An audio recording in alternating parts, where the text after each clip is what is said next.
अब हम बात करते हैं कि ग्राम पंचायत को पैसा कहां से मिलता है, उसकी आमदनी के स्रोत क्या है जिसका उपयोग वो गांव के विकास के लिए करेगी। तो सबसे पहले जो टैक्स वो घरों पे और बाजारों पे लगाती है, घरों तथा बाजारों पर लगाए गए कर, जिसको आप टैक्स कहते हैं, इसमें हाउस टैक्स हो गया, बाजार में जो दुकानें हैं उनसे जो मंथली चार्ज है या जो ईयरली चार्ज है वो नॉमिनल चार्ज होता है। घरों तथा बाजारों में दुकानें आ गई, घरों तथा बाजारों पर लगाए गए करों से मिलने वाली राशि, ये भी पंचायत के इनकम है, करों से। क्योंकि देखिए जब तक इनकम नहीं होगी ना तब तक विकास कार्य नहीं होंगे। पैसा है तो विकास कार्य होगा, मिलने वाली राशि या पैसा जो भी है। तो सबसे पहले हमने देखा कि घर और बाजार पे जो टैक्स लगता है उससे जो इनकम होगी वो, उसके बाद में आप देखिए विभिन्न सरकारी योजनाओं के अंतर्गत सरकार विभिन्न योजनाएं चलाती है, विभिन्न सरकारी योजनाओं के अंतर्गत मिलने वाला पैसा, योजनाओं के अंतर्गत मिलने वाली सहायता या मिलने वाला धन। कोई भी योजना आती है तो उसके साथ में एक फंड आता है, एक फंड रिलीज होता है स्टेट गवर्नमेंट से, सेंट्रल गवर्नमेंट से या और कहीं से भी, तो उसमें आपको पैसा मिलेगा, वो भी पंचायत की इनकम में गिना जाता है। तो पहले आपके जो लोकल टैक्स लगाया आपने, चाहे बाजार है चाहे दुकान है हाउस है, उसके ऊपर, दूसरा सरकारी योजनाओं के द्वारा, तीसरा जिला पंचायत जिसको आप कभी कभी जनपद पंचायत भी कहते हैं, जिला पंचायत तथा पंचायत समिति है ना, समिति स्तर से मिलने वाला धन,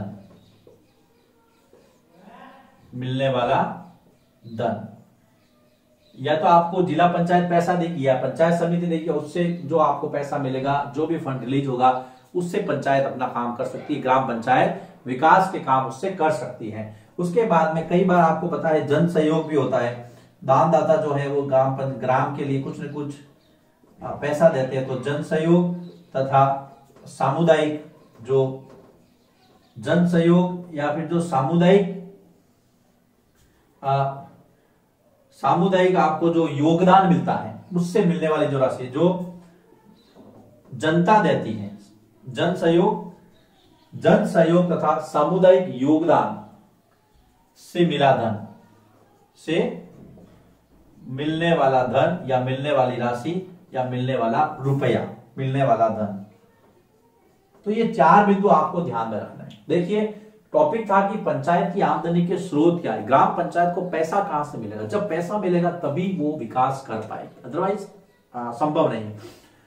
तो शुरू में देखिए वापिस आपके जो हाउसेस पे और बाजारों पे, दुकानों पे जो टैक्स लगता है उससे मिलने वाला पैसा, दूसरा सरकारी योजनाएं जो अलग अलग तरह की है उससे आपको जो पैसा आता है वो, फिर जिला पंचायत और समिति स्तर से जो पैसा दिया जाता है वो, जन सहयोग पब्लिक जो अपना पैसा, अगर उनको लगता है कि मान लीजिए गांव में कोई बड़े सेठ साहब है बाहर से आए हैं, वो चाहते हैं कि भाई गांव के अंदर मैं ग्राम पंचायत को 5 लाख रुपए दूं, तो वो भी पैसा पंचायत जो है वो डेवलपमेंट में लगाती है, उसका हिसाब किताब रखा जाता है। प्रश्न आता है ग्राम पंचायत को पैसा कहां से मिलता है, ग्राम पंचायत की आमदनी के स्रोत क्या है, आपको ये चारों बिंदु ढंग से लिखने हैं, लिखिए इसको। उसके बाद में हम इसी चैप्टर को आगे बढ़ाते हैं। सरपंच, वार्ड पंच, उपसरपंच, ग्राम सभा, ग्रुप सचिव, इन सब के बारे में पता करने के बाद में अब हम इस चैप्टर में आए हैं। हरदास गांव में ग्राम सभा हो रही है। ग्राम सभा क्या होती है वो मैंने आपको पहले बता दिया था कि 18 साल से ऊपर के जितने भी लोग हैं जिनका वोटर लिस्ट में नाम है, जो वोट देते हैं, जो गांव के नागरिक है, वो सारे ग्राम सभा के सदस्य होते हैं। तो देखिए ग्राम सभा में क्या क्या तय हुआ, क्या क्या हुआ। तो ग्राम सभा की शुरुआत जो है, ग्राम सभा की शुरुआत में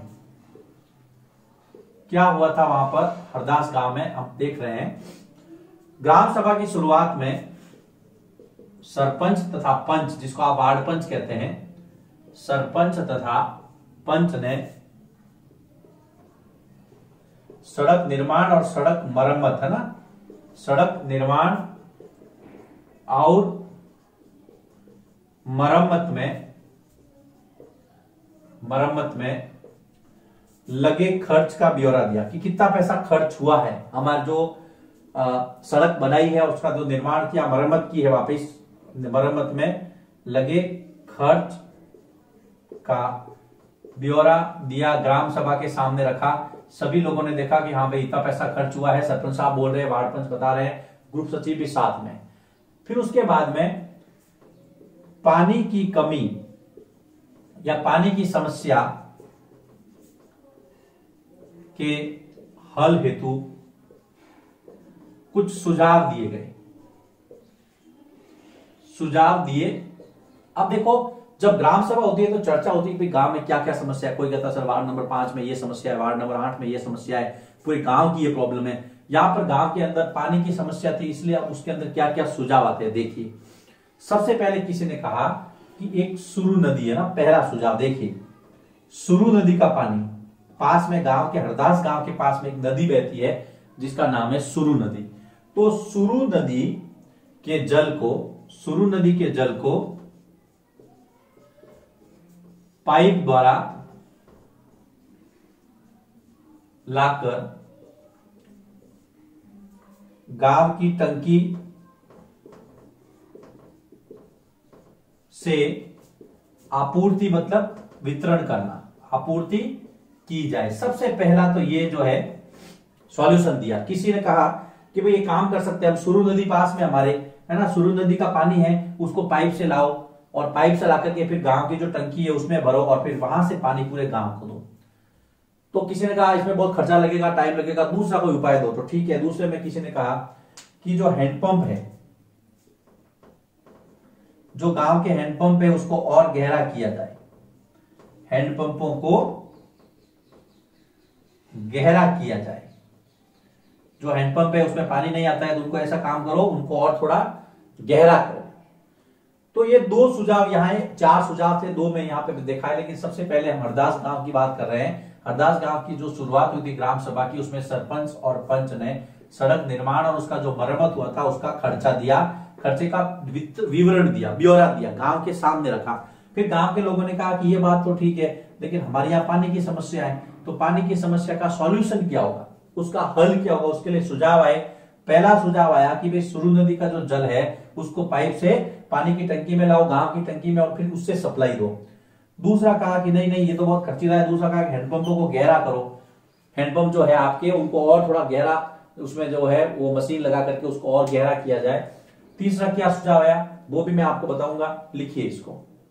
तीसरा जो सुझाव दिया गया हरदास गांव की ग्राम सभा में, वो दिया गया कि जो कुएं हैं उनको साफ किया जाए ताकि उनका पानी भी इस्तेमाल कर सके हम, कुओं को साफ किया जाए। देखिए पहला सुझाव आया था कि भाई सुरु नदी का जो पानी है वो पाइपलाइन के जरिए पानी की टंकी में लाओ, गांव की पानी की टंकी में, और वहां से उसको सप्लाई दे दो। फिर कहा कि ये बहुत खर्चा आता है, इसमें छोड़ो इसको। फिर किसी ने कहा कि हैंडपंपों को और गहरा कर दो, तो किसी ने कहा कि जो कुएं हैं उनको साफ कराओ। इससे अच्छा, सबसे अच्छा जो सुझाव आया कि एक जो वाटरशेड कार्यक्रम होता है, वाटरशेड प्रोग्राम है ना, वाटरशेड प्रोग्राम को लागू करो, जिसको आप कहते हैं जल संवर्धन कार्यक्रम, कि आप अपने गांव में पानी की जो पानी का जो स्तर है, पानी की जो आवक है उसको कैसे बढ़ा सकते हैं। जल संवर्धन कार्यक्रम, वाटरशेड प्रोग्राम लागू किया जाए, लागू करें। अब उसके अंदर क्या क्या होता है देखिए। इस वाटरशेड कार्यक्रम में सबसे पहले गांव में पानी की टंकियां बनाई जाए सबसे पहले, ताकि क्या है बरसात का पानी उसमें इकट्ठा हो सके। वाटरशेड में पानी की टंकियां बनाई जाए। जो छोटे छोटे नाले हैं जिसमें बरसाती नाले हैं, पानी आता है बारिश का, तो नालों के ऊपर चेक डैम बनाए जाए, छोटे छोटे बांध, नालों पर चेक डैम अर्थात छोटे छोटे बांध बनाए जाए। चेक डैम, छोटे बांध, ये भी वाटरशेड कार्यक्रम का हिस्सा है, छोटे बांध बनाए जाए। और उसके बाद में वाटरशेड कार्यक्रम का एक महत्वपूर्ण हिस्सा है बेटा, वो है अधिक से अधिक पेड़ लगाए जाए, पेड़ लगाए जाए। जिससे क्या होता है कि पेड़ जब बड़े होते हैं तो वर्षा को आकर्षित करते हैं, मिट्टी के अपरदन को भी रोकते हैं। तो ये चीजें हैं। 4 सुझाव मिले थे पानी की समस्या को सॉल्व करने के लिए। सबसे पहला सुरु नदी का पानी लाना है, दूसरा हैंडपंपों को गहरा करना है, तीसरा कुओं को साफ करना है, चौथा वाटरशेड कार्यक्रम। अब ये जो वाटरशेड प्रोग्राम है ना, यहां से प्रश्न निकलता है, एक प्रश्न अलग से कि जल संवर्धन विकास कार्यक्रम या जल संवर्धन कार्यक्रम में हम क्या कर सकते हैं, कि उन्होंने कहा कि भाई पानी की जो टंकियां हैं उनको बना सकते हैं, नालों पर छोटे छोटे चेक डैम बना सकते हैं, अधिक से अधिक पेड़ लगाए। ये सारी चीजें, जिससे क्या होगा, आपके गांव में पानी की समस्या है वो काफी हद तक सॉल्व हो जाएगी। लेकिन ये भी जो कार्यक्रम है एक बहुत बड़ा एक लॉन्ग प्रोसेस है, इसमें टाइम लगता है। तो फाइनली क्या डिसीजन हुआ वो मैं आपको बताऊंगा अगले बोर्ड वर्क में। फिलहाल आप इसको लिखिए, तीसरा चौथा, दो पहले बताए थे, दो यहां बताए हैं। प्रश्न आता है, हरदास गांव में पानी की समस्या को हल करने के लिए क्या क्या सुझाव दिए गए, तो आपको चारों लिखना है। लेकिन प्रश्न आता है वाटरशेड प्रोग्राम के बारे में आप क्या जानते हैं, तो ये इतना सा आपको लिखना है। लिखिए इसको, फिर मैं आगे बढ़ता हूं। अब देखिए, ग्राम सभा में पानी की समस्या के अलावा और क्या क्या चर्चा हुई, तो और जो चर्चा हुई, जो दूसरा मुद्दा था वो था बीपीएल सूची का। ग्राम सभा में बीपीएल सूची, जो गरीबी रेखा से नीचे लोग हैं, बीपीएल सूची में नए नाम दर्ज करवाने या शामिल करने, है ना, नए नाम दर्ज करना या शामिल करवाने, नए नाम दर्ज करने पर चर्चा हुई। अब चर्चा कैसी हुई देखिए, लेकिन उसके पहले हम बीपीएल है क्या वो समझ लेते हैं। देखिए, बीपीएल का अगर हिंदी वर्जन में कहूं तो उसको हम कहेंगे गरीबी रेखा से नीचे, है ना, गरीबी रेखा से नीचे जो परिवार होते हैं उनको कहते हैं बीपीएल परिवार। BPL, below poverty line. एक क्राइटेरिया होता है कि इस व्यक्ति के पास इतनी इनकम नहीं है, इसके पास इतनी जमीन नहीं है, तो उसको क्या है, गरीब माना जाता है, उसकी सरकार हेल्प करती है, तो उसकी क्या लिस्ट में नाम लिखा जाता है। अमूमन क्या होता है, गांव में कई लोग ऐसे हैं जिनके पास संपत्ति होती है लेकिन फिर भी वो अपना नाम लिखवा लेते हैं। तो यहां पर यही चीज था, ओम प्रकाश का नाम सूची में शामिल करने पर चर्चा हुई। लोगों ने कहा कि भाई ओम प्रकाश जो है वो बहुत गरीब है, ओम प्रकाश का नाम सूची में जोड़ने पर चर्चा हुई।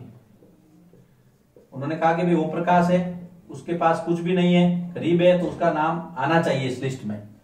तो किसी ने पूछा, सरपंच पूछा कि क्यों नहीं आया इसका नाम, तो उन्होंने कहा कि साहब जो टीचर थे वो लिखने के लिए गए थे, उससे ओम प्रकाश घर पे नहीं था, तो चलो ठीक है, हो जाएगा, इसका नाम जुड़ जाएगा। लेकिन दिक्कत क्या हुई, कुछ लोग ऐसे थे जिनका नाम इसके अंदर था लेकिन उनके पास टीवी है, मोटरसाइकिल है, कारें हैं, सब है ना, घर पे बड़े बड़े खेत है, फिर भी उन्होंने नाम अपना बीपीएल सूची में डाल रखा। तो लोगों ने खुसर खुसर की। देखिए, कोई भी गलत काम होता है ना तो कुछ ना कुछ तो दबी आवाज ही सही लेकिन निकलती है। हम भी क्लास में कभी बैठे होते हैं, कुछ होता है तो क्या ऐसे बोलते हैं ना, वो खुसर खुसर जो है पंचायत में, ग्राम सभा में हरदास में होने लगी। तो कहा क्या है, तो किसी ने कहा कि देखो, ये जो नटवर है और बिरजू है, दो लोग, नटवर तथा बिरजू का नाम बीपीएल सूची में होने पर आपत्ति जताई गई। बीपीएल सूची में होने पर आपत्ति जताई गई। उन्होंने कहा कि भाई इनके पास तो साधन संपन्न है लेकिन फिर भी इनका नाम जो है वो क्यों लिखा है इसमें। तो ये सारी बातें जो हैं आपको ध्यान में रखना है। जो जिसका हक है वो उसको देना है। कोई ऐसे अपनी इच्छा से गरीब नहीं बन सकता है। कहने का मतलब यदि नियमों में आता है तो देना है। तो आपको ये ध्यान में रखना है, क्योंकि आपके चैप्टर में दिया है कि किसका नाम जोड़ना था, कि ओम प्रकाश का नाम जोड़ना जरूरी था। बीपीएल का फुल फॉर्म क्या होता है कि बिलो पॉवर्टी लाइन, गरीबी रेखा से नीचे, ठीक है ना। ग्राम सभा में और क्या हुआ कि देखो, एक तो पानी की कमी पे चर्चा हुई। सबसे पहले उन्होंने सड़क निर्माण का जो खर्चा है उसका ब्यौरा दिया, फिर पानी की कमी पे चर्चा हुई। उसके बाद में बीपीएल सूची में जो नाम थे उसमें ओम प्रकाश का नाम जोड़ना था, उस पर चर्चा हुई। और थोड़ा सा विरोध हुआ कि भी नटवर और बिरजू, इन दोनों का नाम क्यों है, ये तो गरीब नहीं है लेकिन फिर भी इनका नाम क्यों है। इसके बाद में फिर फाइनल में जब ग्राम सभा का जो मीटिंग पूरी हुई, उस समय पानी की समस्या को कैसे हल किया जाएगा, क्या क्या आपको काम करने, उस पर चर्चा हुई। और वो रजिस्टर में लिखा गया, क्या लिखा गया, किन किन सॉल्यूशंस को माना गया कि हाँ ये 4 सुझाव दिए थे ना, 4 सुझाव दिए थे, चारों में से किसको माना गया वो मैं बताता हूं आपको। लेकिन फिलहाल आप इसको लिखिए, फिर मैं आगे बढ़ता हूं।